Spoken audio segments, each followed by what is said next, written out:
নমস্কার বন্ধুরা, আশা করছি সকলে ভালো আছেন। আমি অর্পিতা, আমার চ্যানেল বাঙালি রান্নাঘরে আপনাদের জানাই সবাইকে নতুন একটি রান্নার সাথে স্বাগতম।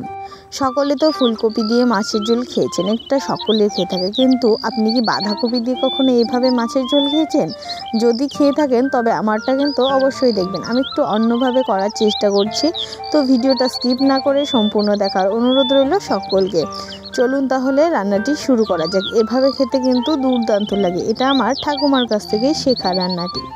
প্রথমে এর জন্য চাই একটা বাঁধাকপি, যেটাকে কিন্তু আমি একদম চিকন চিকন করে কুচিয়ে নিচ্ছি। সাথে নিয়েছি কিছু সেদ্ধ আলু, আর এদিকে উনুন বসিয়ে দিয়ে রান্না স্টার্ট করে দিচ্ছি। লাগছে কয়েকটা মাছই ফ্রিজে ছিল, তাই বাঁধাকপিটাই একটু কয়েকটা মাছই হয়ে যায়। তাহলে এদিকে কড়া বসিয়ে শুধু কড়াই কিন্তু আমি কুচনো বাঁধাকপিটা দিয়ে দেবো। প্রথমে বাঁধাকপিটা সামান্য নুন দিয়ে একটু কিন্তু সেদ্ধ করে নেব।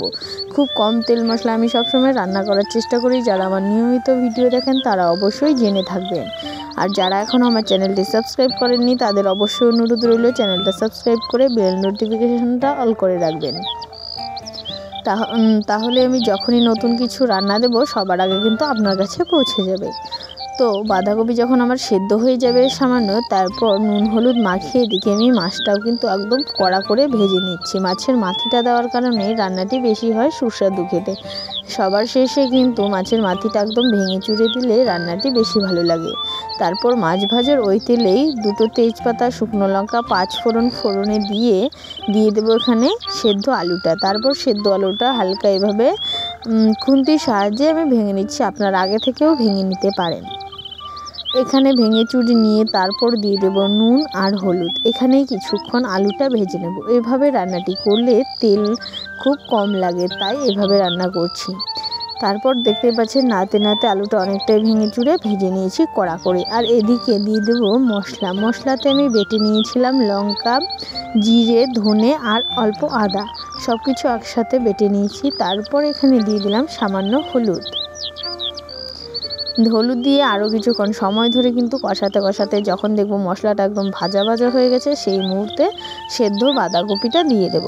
তারপর আবারও কিছুক্ষণ সময় ধরে সব কিছু কিন্তু মিশিয়ে নিতে হবে। একটু প্রসেস করে রান্নাটি করছি ঠিকই, কিন্তু তেল কিন্তু একবারই দিয়েছি, দেখতেই পাচ্ছেন। খুবই কম তেলে রান্নাটি শেষ করার চেষ্টা করছি। শরীরও সুস্থ থাকবে, মনও ভালো থাকবে এরকম রান্না গেলে, তাই না?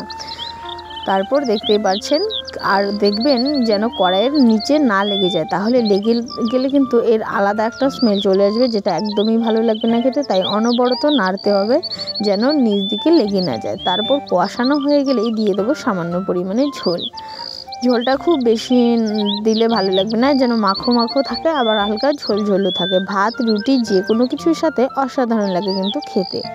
তারপর হালকা ফুটতে শুরু করলে তখনই মাছগুলো একে একে সব দিয়ে দেব।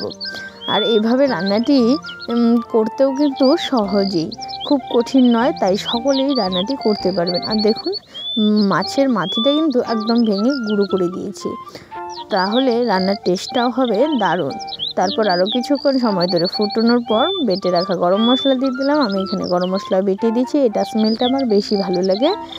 তারপর আর কিছুক্ষণ ফুটিয়ে নামিয়ে নিলে রেডি দারুণ স্বাদের এই বাঁধাকপি দিয়ে মাছের ঝোল।